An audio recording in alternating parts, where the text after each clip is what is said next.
ఏలూరు జిల్లా పార్టీ కార్యాలయం నందు బీజేపీ ఓబీసీ మోర్చా రాష్ట్ర ట్రెజరర్ లక్కోజు అనిల్ ఆచార్య ఆధ్వర్యంలో చేనేత సమ్మేళనం పోస్టర్స్ ఆవిష్కరణ కార్యక్రమం జరిగింది. విక్రమ్ కిషోర్ మరియు కట్నేని కృష్ణప్రసాద్ ముఖ్య అతిథులుగా పాల్గొన్నారు.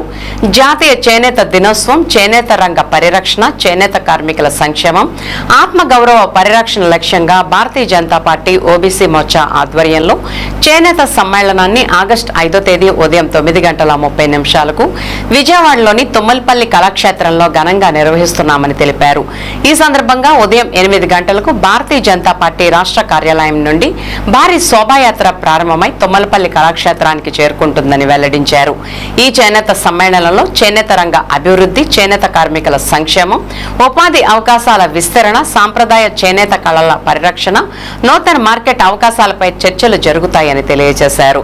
అంతేకాకుండా చేనేత మహనీయుల త్యాగాలు, గత చరిత్రలు, చేనేత ప్రదర్శనలు, స్వదేశీ ప్రదర్శనలు, చేనేత సంస్కృతులు ప్రదర్శించబడతాయి. చేనేత కళాకారులు, చేనేత కార్మికులు, చేనేత సంఘాల నాయకులు, చేనేత కులాల పెద్దలు, మహిళలు, విద్యార్థులు, మేధావులు, భారతీయ జనతా పార్టీ నాయకులు, కార్యకర్తలు మరియు చేనేత అభివృద్ధిని కోరుకునే ప్రతి ఒక్కరూ ఈ కార్యక్రమానికి హాజరై విజయవంతం చేయాలని పిలుపునిచ్చారు. మన చేనేత, మన ఆత్మగౌరవం, మన వారసత్వం, మన భవిష్యత్తు అనే సందేశంతో నిర్వహిస్తున్న ఈ సమ్మేళనం చేనేత రంగానికి కొత్త ఉత్సాహాన్ని అందిస్తుందని నిర్వాహకులు ఆశాభావాన్ని వ్యక్తం చేశారు.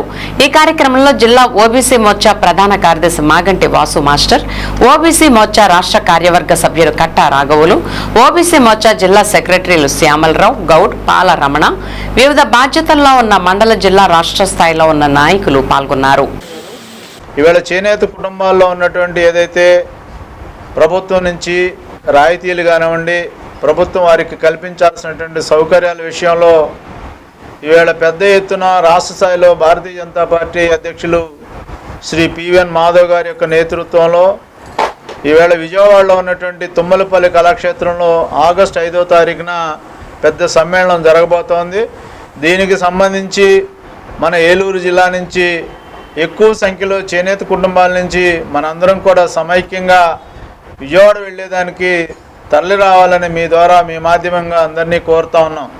ఎందుకంటే మన సమస్యలు మనమే పరిష్కరించుకోవాలంటే మనకు వెన్నుదన్నుగా నిలిచినటువంటి భారతీయ జనతా పార్టీ నాయకత్వానికి మనందరం కూడా కలిసి మన సమస్యలను ప్రభుత్వం దృష్టికి తీసుకొచ్చి పరిష్కరించే దిశగా కూటమిలో భాగంగా భారతీయ జనతా పార్టీ చేనేత అన్నల యొక్క సమస్యల్ని భుజాన వేసుకుని వేళ ముందుకు కొనసాగేటువంటి కార్యక్రమం కొనసాగుతుంది. కాబట్టి అందరినీ కూడా ఆగస్టు 5వ తారీఖు చేనేత సమ్మేళనానికి హృదయపూర్వకంగా ఆహ్వానిస్తా ఉన్నాను. జై హింద్, జై భారత్.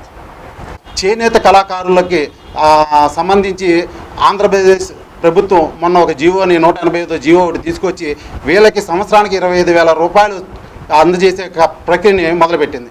దీంట్లో అనేకమైనటువంటి సమస్యలు ఉన్నాయని చెప్పి భారతీయ జనతా పార్టీ ఒక రౌండ్ టేబుల్ సమావేశం ఏర్పాటు చేసిన మరుసటి రోజునే ఈ యొక్క సమస్యలను మేము పరిష్కార దిశగా మేము ప్రయత్నం చేస్తామని చెప్పని ఆంధ్రప్రదేశ్ ప్రభుత్వం తెలియజేసి ఆ గెజిట్ నోటిఫికేషన్ నిర్ణయించడం కూడా జరిగింది. ఈ యొక్క సందర్భంగా రానున్న రోజుల్లో చేనేత కళాకారులు, కుటుంబ సభ్యులకి, అలాగే వారిలో ఉన్నటువంటి కార్మికులకి ఏదైతే చేనేత మగ్గానికి సంబంధించిన రంగులు, మగ్గానికి సంబంధించిన ఏవైతే యొక్క మెటీరియల్ ఉన్నాయో ఆ వాటికి నెలకి సంవత్సరానికి 25,000 ఇస్తూ వారి యొక్క సమస్యల్ని పెద్ద స్థాయిలో భారతీయ జనతా పార్టీ ప్రభుత్వం దృష్టికి తీసుకెళ్లి రానున్న రోజుల్లో వారి యొక్క సమస్యల పరిష్కార దిశగా కృషి చేస్తుందని, దాని సందర్భంగా తుమ్మలపల్లి కళాక్షేత్రంలో రాష్ట్ర వ్యాప్తంగా ఉన్నటువంటి అనేక మంది కళాకారులు, సాంస్కృతిక కళలు అన్నీ నిర్వహించడం జరుగుతుంది. ఈ కార్యక్రమానికి ప్రతి ఒక్కరు కూడా మీ యొక్క సంఘీభావంతో పాటు మీ యొక్క చేనేత కళాకారుల కోసం మీ యొక్క బాధ్యతని, మీ యొక్క సమస్యల్ని భారతీయ జనతా పార్టీ తమ యొక్క సమస్యగా, తమ యొక్క బాధ్యతగా స్వీకరించి సమస్యల కోసం పోరాడడానికి ముందుకు వచ్చింది. కాబట్టి రాష్ట్రంలో ఉన్నటువంటి చేనేత కళాకారులు ఎవరైతే ఉన్నారో, అలాగే జిల్లాలో ఉన్నటువంటి చేనేత కళాకారులు, కుటుంబాలు, వెనకబడి ఉన్న వాళ్ళందరూ కూడాను రేపు వచ్చే నెల 5వ తారీఖున తుమ్మలపల్లి కళాక్షేత్రం విజయవాడకి తప్పనిసరిగా రావాల్సిందిగా ప్రతి ఒక్కరిని కోరడమైంది. జై హింద్.